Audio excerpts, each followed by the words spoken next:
The Alabama Healthy Vending Machine Program was created to make healthy snacks and beverages accessible and convenient to individuals and work sites, community-based organizations like the YMCA or a church, and any other location where there are vending machines.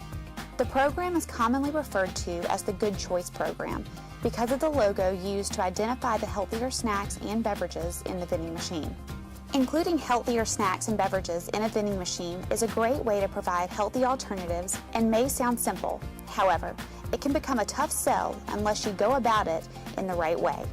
Let's talk with some individuals who were successful in getting the program started at their work setting. As far as the vendor, I had to introduce myself because, of course, he didn't know who I was.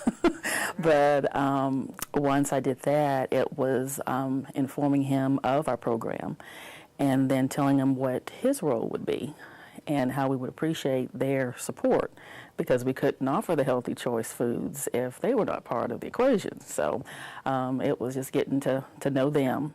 For the employees, to tell them that I was going to offer foods, or we were offering, we as the public health Good Choice, were going to offer foods that maybe tastier foods for them.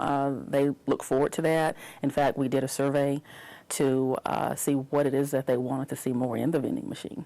And from that survey, they wanted their sweets to stay, and they also wanted crunchy items. And so I thought, well, what could be a healthy alternative to that? And so for the crunchy to go with, of course, the chips, but baked chips, and for the sweet to go with the trail mix with dried fruit.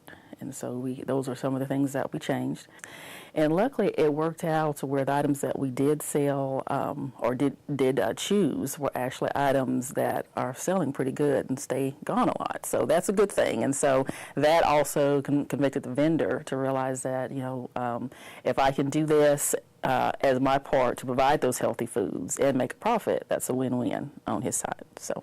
But when the scale back started, I guess a couple of years ago, the Good Choice program was then talked about, and it just seemed like something I really needed to do since the vending machines are right there by the kids. It's not right. I'm coming in there to teach nutrition, but yet they're going over there to these machines, and sometimes while I'm there, the director has to stop them from going to the machines because they're buying these unhealthy snacks, and here it is, I'm bringing in a tasting that's something healthy, either vegetables or fruits or some kind of recipe I've done up that's through our programs. Once I had the director on board, then I set up a meeting and spoke with the vendor. Well, the vendor was on board to help me out with it, but it also depended on the supplier, because sometimes it seemed like the Boys and Girls Club was the last on their list, so if they were on their route and they had whatever was left over, that's what got put into the machine. So it didn't matter if it was healthy or not, it's just whatever they had on the truck at the time.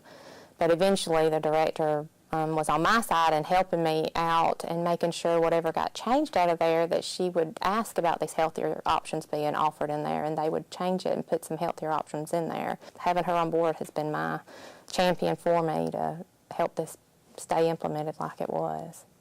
If you're going in there, live that life. Show the kids that you're living that life and telling them if you have a history that you are not a healthy person, and show them what can be healthy from where you were to where you are now. I mean, that's my story. But if you really want it to work, you just have to stay adamant on it and make sure it's kept up with, and make sure you have a champion. Without that champion, there's no way that this could actually run as smooth as it had been going. So you just have to have somebody on board to actually back you up and want to do this, and just give them ideas of how it's going to improve their way of life. Working to make healthier food and beverages available in a vending machine can be a very positive experience, but it's not without its challenges. We can learn from Davia and Tanya.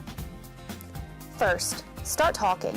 It's critical to talk with your administrator or director and explain the benefit of healthier items in the workplace. Their support is the key to success. Also, talk with the staff so that they can be a part of the process. Davia conducted a staff survey to get their input. This allowed them to feel that their opinion mattered. Last of all, get to know the vendor. They will be your strongest ally, and collaborating with them is crucial. Be willing to compromise. Remember that some healthy choices are better than none. Find your champion. Implementing a successful healthy vending machine program is going to work better with a champion on site. The champion is helpful with monitoring and staying in tune with the needs of the staff and the vendor. Be prepared to have setbacks. It's going to happen. Staff turnover or new vending machine contract can derail a healthy vending machine program, but going back to square one is okay. Again, find that champion and try again. Be a good, healthy role model. Tanya talked about the importance of leading by example.